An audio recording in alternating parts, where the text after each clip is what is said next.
Your Excellency Dr. Mohammed Khalid Abbasi Abdul Razak, Ambassador of Malaysia to Belgium, Mr. Martin Cecil, Deputy Director General of the European Commission, Directorate General for International Partnerships, ASEAN Senior Officials of Education, distinguished guests, ladies and gentlemen. It is a distinctive honor and privilege to address you virtually at the second EU-ASEAN Policy Dialogue on Higher Education. I extend my sincere gratitude to the EU-ASEAN Sustainability Connectivity Package, Higher Education Program, or Scope HE, for inviting me to deliver these opening remarks at this important gathering in Brussels. I'm deeply encouraged by the unwavering commitment demonstrated by both ASEAN and the European Union in fostering strategic cooperation and higher education through Scope HE. Today's assembly, themed Sustainable Connectivity Showcase, exemplifies our shared vision for a more connected, inclusive, and forward-looking higher education landscape, one that transcends geographical boundaries, nurtures mutual respect, and strengthens people-to-people connections between our two dynamic regions. These themes aptly reflect our dedication to enhancing cooperation in higher education, technical and vocational education and training, TVET, and collaborative research, thereby reinforcing the foundation for regional integration and cross-regional partnership. Allow me to begin by commending our implementing partners, the Netherlands Organization for International Cooperation in Higher Education and Research, and the German Academic Exchange Service for their exceptional leadership, dedication, and the many milestones achieved since the launch of the EU Scope HE project in July 2024 at the ASEAN Secretariat in Jakarta. We are encouraged by the substantive and strategic engagements developed thus far through this program. I particularly acknowledge the successful convening of the ASEAN Policy Forum on Higher Education 2024 in Vientiane, Lao PDR, co-organized by the Ministry of Education and Sports of Lao PDR and UNESCO, as well as the Closing the Gap Workshop 2024, which addressed critical employability challenges in ASEAN's agri-food sector. These events stand as compelling evidence of our collective determination to bridge education with economic and social priorities. Distinguished ladies and gentlemen,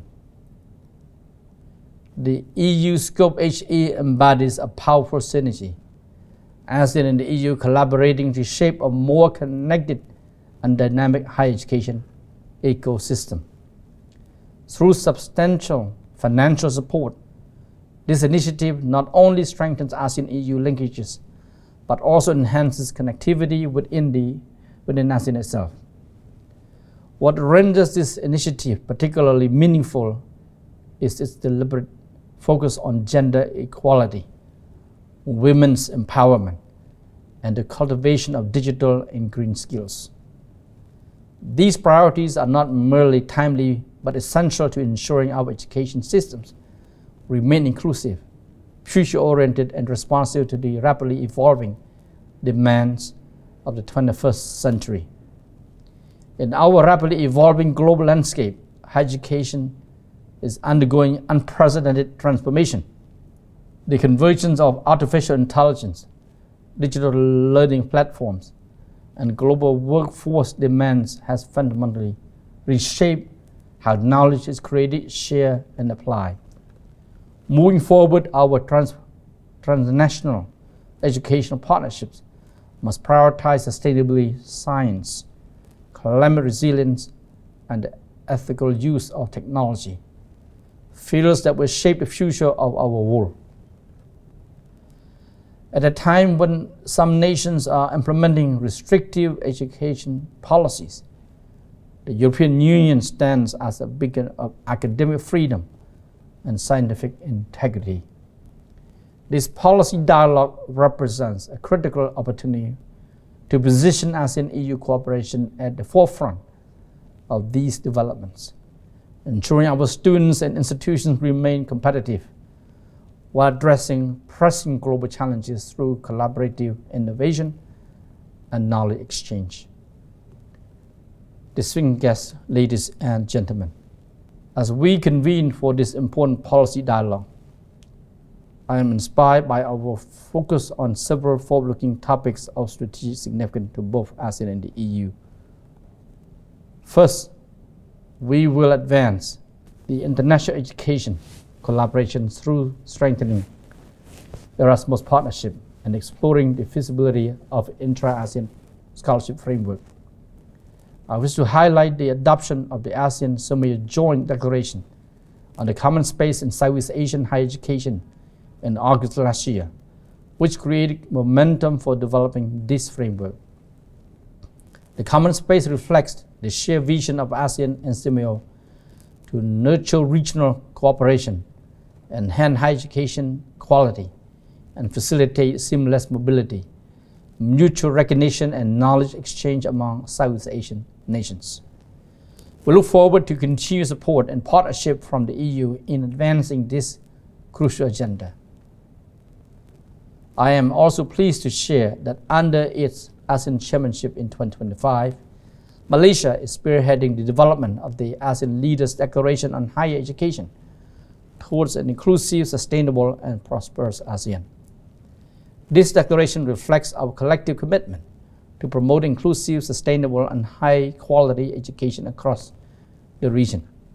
The operational documents for the Common Space, alongside the declaration, will be adopted during the ASEAN Higher Education Ministers' Roundtable in Langkawi, Malaysia this June. Second, we will examine pathways to enhance the recognition of skills and qualifications to foster workforce mobility and competitiveness.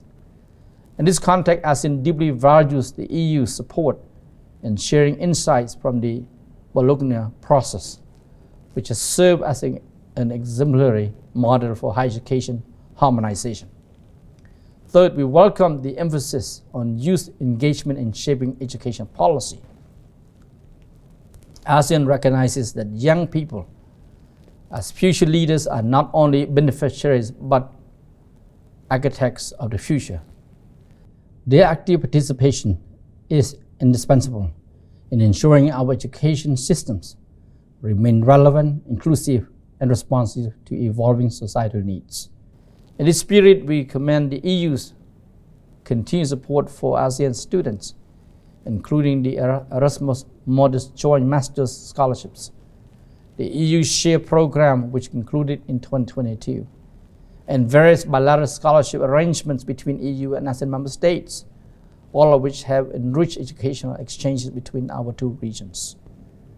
According to the 2023 State of Southeast Asia report by ICS Yusof Isaac Institute, 13.4% of opinion makers in the ASEAN region identify an EU member state as their preferred destination for university scholarships, up from 12.2% in 2020.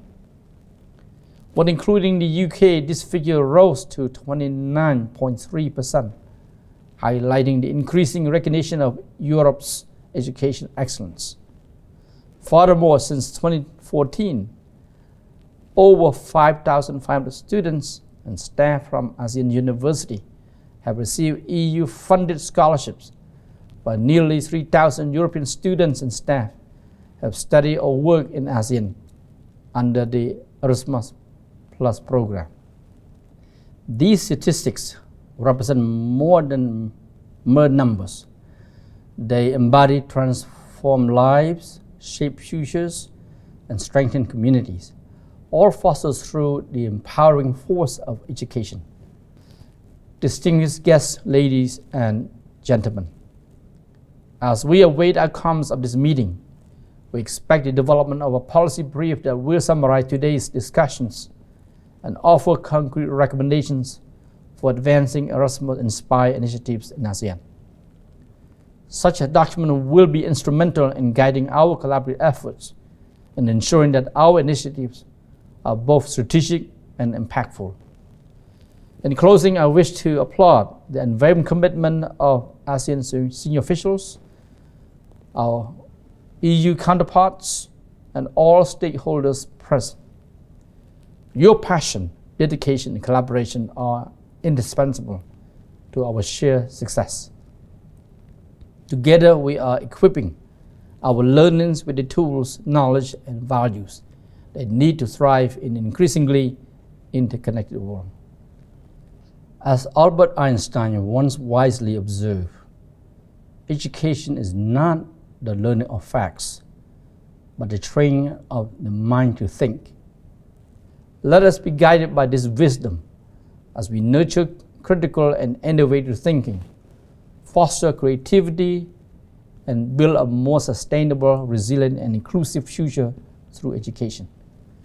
Thank you, and I wish you all a productive and inspiring policy dialogue.